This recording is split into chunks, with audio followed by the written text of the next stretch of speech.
प्रादेशिक समाचार एकांश भोपाल से प्रस्तुत है आलीराजपुर जिले की चिट्ठी। आलेख चंद्रभान सिंह भदौरिया, वाचक स्वर संयुक्ता बैनर्जी।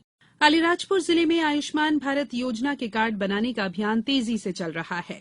अब जिले भर में विशेष कैंप लगाए जा रहे हैं। आलीराजपुर कलेक्टर राघवेंद्र सिंह ने जिलेवासियों का आह्वान किया है कि वे कैंप पहुंचकर योजना में अपने कार्ड जरूर बनाएं। आलीराजपुर जिले में आयुष्मान कार्ड बनाने के काम में तेजी लाने के लिए विगत दिनों एक महत्वपूर्ण समीक्षा बैठक आयोजित की गई। मुख्यमंत्री जनसेवा मित्र योजना के तहत आलीराजपुर जिले में 90 जनसेवा मित्रों की नियुक्ति की प्रक्रिया चल रही है। चयनित युवा 6 महीने तक अपनी सेवा मानदेय प्राप्त कर सकेंगे और उन्हें प्रमाण पत्र भी दिया जाएगा।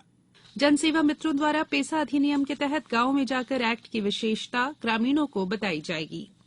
आलीराजपुर जिले की पुलिस विगत कुछ दिनों से सोशल पुलिसिंग के माध्यम से खाटला यानी खटिया चौपालों के माध्यम से ग्रामीणों से रूबरू हो रही है, जिसमें कुरीतियों से दूर रहने की सलाह दी जाती है और उदाहरणों के साथ नशे के दुष्प्रभाव की जानकारी ग्रामीणों को दी जाती है।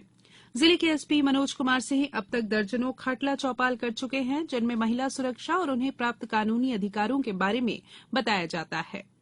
पेसा एक्ट लागू होने के बाद अब जिले के अधिकारियों के द्वारा एक्ट के बारे में ग्रामीणों को जानकारी देने का अभियान चलाया जा रहा है। कलेक्टर और एसपी अलग अलग विभागीय आयोजनों में आदिवासियों के बीच उपस्थित होकर पेसा अधिनियम से जुड़ी जानकारियां साझा कर रहे हैं। आलीराजपुर जिले में विगत 1 वर्ष में पुलिस की सोशल पुलिसिंग के प्रयासों के तहत महिलाओं के विरुद्ध अपराधों में कमी दर्ज की गई। एसपी मनोज कुमार सिंह ने बताया कि महिलाओं के विरुद्ध कुल 30% अपराधों में कमी दर्ज की गई है। मतदाता परिचय पत्रों को आधार से जोड़ने के काम में तेजी लाने को कहा गया है। वर्तमान में अभियान के माध्यम से मतदाता सूची में नए नाम जोड़ने का अभियान चल रहा है। जिला निर्वाचन अधिकारी और कलेक्टर ने बताया कि आलीराजपुर जिले में मतदाता परिचय पत्रों को आधार से जोड़ने का काम भी अंतिम चरण में है। जल्द ही जिले के 100% मतदाता परिचय पत्र आधार से लिंक हो जाएंगे। छोटे उद्योगों को बढ़ावा देने के लिए भारत सरकार की प्रधानमंत्री सूक्ष्म खाद्य उद्योग उन्नयन योजना के अंतर्गत आलीराजपुर जिले में 17 खाद्य प्रसंस्करण इकाइयां स्वीकृत की गई हैं, जिसमें नमकीन उद्योग, ऑयल और फ्लोर मिल, मसाला उद्योग और राइस मिल जैसे उद्योग शामिल हैं। गुजरात के छोटा उदयपुर से धार रेलवे परियोजना के अंतर्गत आलीराजपुर जिले के अंतर्गत रेलवे लाइन बिछाने का काम लगभग पूरा होने को है। जिले में खंडाला और जोबट के रेलवे स्टेशन लगभग बनकर तैयार हैं। अभी ट्रेन वडोदरा से आलीराजपुर तक आ रही है। इसे आलीराजपुर जिले के जोबट तक बढ़ाने की योजना के अंतर्गत पश्चिम रेलवे अंतिम परीक्षण जल्दी करने की योजना बना रहा है। आलीराजपुर जिले में मिड डे मील योजना की समीक्षा की गई। कलेक्टर ने समीक्षा बैठक में अधिकारियों को निर्देश दिए कि मेनू के अनुसार मध्याह्न भोजन बच्चों को दिया जाना सुनिश्चित करें और ऐसा नहीं करने वाले स्वयं सहायता समूहों पर कार्रवाई की जाए।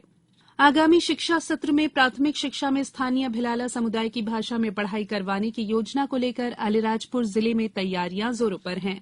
विगत दिनों भोपाल में आयोजित एक बैठक में जिले के एक डेलीगेशन ने अपना प्रतिवेदन प्रस्तुत किया।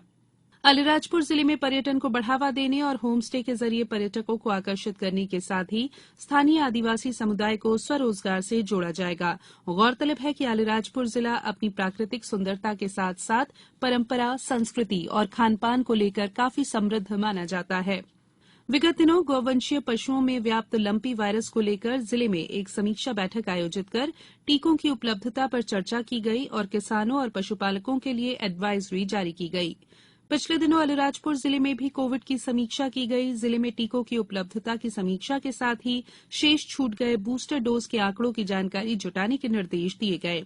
जिले की चिट्ठी समाप्त हुई।